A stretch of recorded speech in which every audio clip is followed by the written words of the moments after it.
And then TV station dah mencari novel untuk adaptasi. Masa ni lah kegairahan dan kegemilangan penulis. Sebab masa tu once novel kau terpilih saja untuk bersiri saja, buku kau pun dah meletup-letup dekat popular. Itu adalah salah satu sebab kadang-kadang aku quit juga. Ada point dia. Kenapa? Okey, aku kena cerita juga kat sini. Masa aku buat Legenda Budak Setan, aku deal dengan producer. Dia kena bayar publishing right tu. Publisher kena dia producer kena bayar publishing right. Okay. Publishing right ni bermaksud novel yang aku telah produce tu mesti ada harga tau. You have to pay. Kan? Katakan Legenda Budak Setan, orang dah tahu, dah baca kan. Sekali tiba-tiba kau nak terbit, fine, but you have to pay the publishing right lah. Okay. Publishing right ni aku charge lah, sebab itu aku punya value. X amount. Aku some amount. So aku letak harga aku, which standard aku rasa maybe the first publisher yang to do. So aku cakap dengan dia is 30,000. Aku cakap dia orang bayar. Dia orang bayar. Tapi masalah dia yang menjatuhkan balik maruah dengan bagi aku maruah seorang penulis ni adalah apabila ada publisher yang memberi percuma kepada stesen TV dan juga memberi percuma kepada producer, janji dia orang punya novel masuk TV, keluar free pun tak apa. So kenapa aku tahu macam tu? Sebab ada satu dulu orang datang call, apa dia ada tak novel-novel kita nak untuk TV? Cakap janganlah cakap ada ke tak, saya ada 86, you pilih je lah. Okey, dia kata abang punya yang popular dia pun dah siap list. Kata okey, boleh.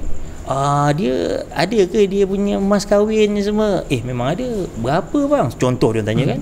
Banyak, bukan, saya rasa dia orang pun agree. Kalau dia orang dengar this interview, saya beritahu kita 30,000 saya punya publishing right. Mahal je bang. Saya kadang dapat kat publisher anu ni dia orang bagi free je. So for them, bila masuk TV drama, sales akan melonjak. So dia orang akan gain from the sales lah contohnya. Tetapi what happen to the publishing right ni? You have to pay. Jadi aku keras dengan aku punya pendirian. So aku kata okay, that's it. You tak nak bayar, tak apalah. So daripada situ populariti aku untuk novel masuk TV ni jadi orang tak nak lah. Okay, kau jadi producer, kau nak bayar aku 30,000 untuk dapatkan aku punya novel. Sedangkan publisher sana sini just boleh dapat, ambil saja. Sebab producer dia tak ada masalah bang. Sebab TV dah menunggu kan. TV akan bayar kau, TV station akan bayar kau per episode. Betul? Dah cover sen kau nak kena extra money pula lagi, bayar pula dekat aku as a writer or publishing right, another 30,000, which is still dalam budget lah. Dan aku tak salahkan producer ataupun production house, sebab of course dia akan mencari ruang untuk minimizekan dia orang punya cost. Tetapi apabila masalah dia timbul kepada writer ataupun publisher, masalah macam mana? Masalah dia sepatutnya you buatlah aku ni sebagai reference. Dia stand weight 30,000.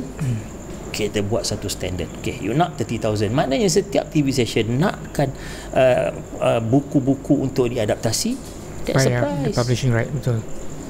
Jadi maknanya kita bersaing dekat situ. Tetapi tidak, bolehlah ambil ini. Jadi benda-benda macam tu kadang-kadang aku okay, aku dah set the standard. Daripada 85 aku dah setkan standard bahawa novel Melayu ini akan dimartabatkan tinggi. 30 tahun aku berjuang untuk naikkan novel dan semua orang buat novel Melayu. Tapi akhirnya bila di situ aku rasa macam leceh lah bang, aku seorang berjuang, you know. So the publishing right tadi tu, katalah aku sebagai publisher contohnya, engkau sebagai punya writer. Bila aku dapat katalah 10,000 contohnya publishing right tu, jadi adalah secara automatik je bahan kewangan untuk the writer kan? No. Tak ada. The publishing right tu the publisher ambil. Publisher yang ambil. Ini yang jadi keliru. Jadi the writer dapat apa? Okey, writer akan mendapat royalty daripada jualan buku. Nampak? Kalau buku tu tak jual, aku ringkaskan. Sekarang aku tulis buku. Okay. I'm a writer. Right. kau publisher. Saya ada buku tajuk dia ABC. Kau kata okey, hantar, kau pun hantar. Suka. Okey lah, cantik lah buku ni. Okey, kita akan sign agreement. Normally agreement ini selalunya royalty daripada jumlah jualan lah. Okey, jadi jumlah jualan buku ni pula bergantung kepada perjanjian antara penulis dan publisher. Di dalam di dalam standard punya perjanjian tu selalunya dia akan cakap buku itu adalah hak publisher. Hak publisher, buku itu hak cipta dia penulis. Tetapi untuk publishing right bermaksud sama ada engkau buat dalam bentuk novel, filem, still publishing juga ni, dalam filem, video ke apa sahaja, hak engkau, hak publisher. Daripada karya kita tu, dia orang nak buat filem ke apa, hak dia, publisher. Yes. Writer tak ada benda. Tak ada benda. Writer hanya dapat jualan buku. Jadi contoh, aku bagi kau satu contoh yang mudah. Banyak orang keliru dekat sini. Penulis selalu ni kadang-kadang aku penulis juga bang. Faham. At the same time aku publisher juga. So kita kena faham dari segi agreement tu. Bila publisher bagi engkau novel, publisher sorry, the writer bagi engkau novel, siapa yang akan keluarkan kos editing? Yang akan edit buku tu? Publisher. Siapa akan keluarkan kos cetak? Publisher. Pengedaran, hantar buku sana sini, publisher. Ada tak penulis keluar modal? Dari segi kewangan tak ada.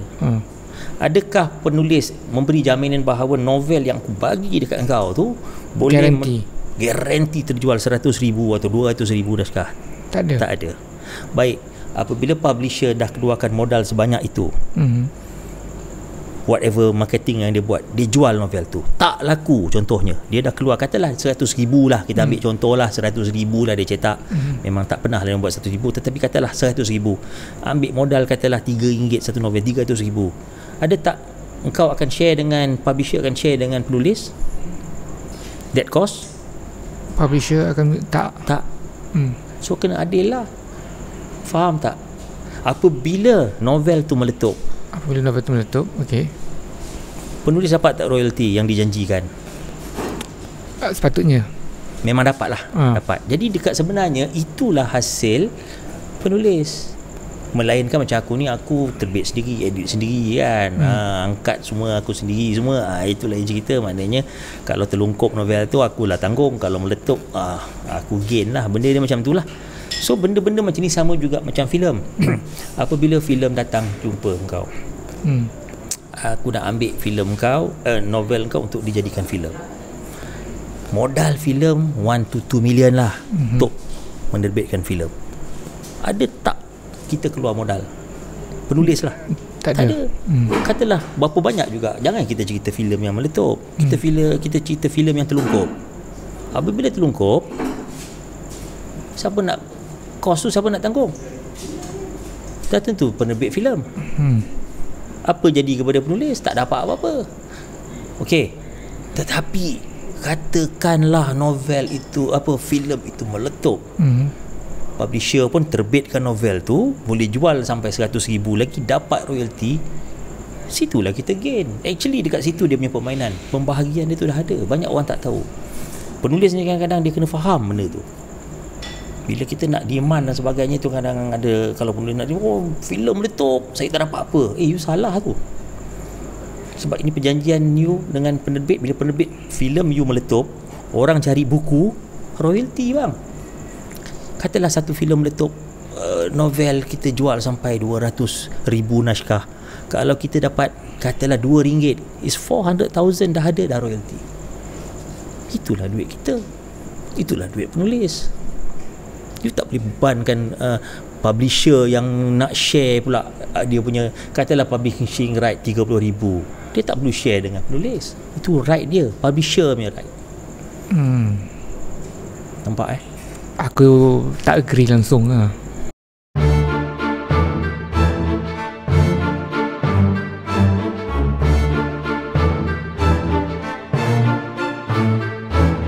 Anda yang belum subscribe lagi, saya harap sudilah hendaknya anda subscribe agar menjadi pendorong untuk saya meneruskan menjalinkan hubungan rambang. Ingat, menjalinkan hubungan rambang adalah pengalaman yang mendewasakan. Jeng, jeng, jeng.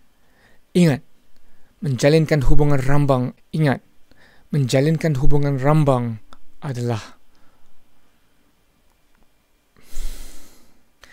Ingat, menjalinkan hubungan rambang. Ingat, hubungan rambang adalah asas kepada kedewasaan.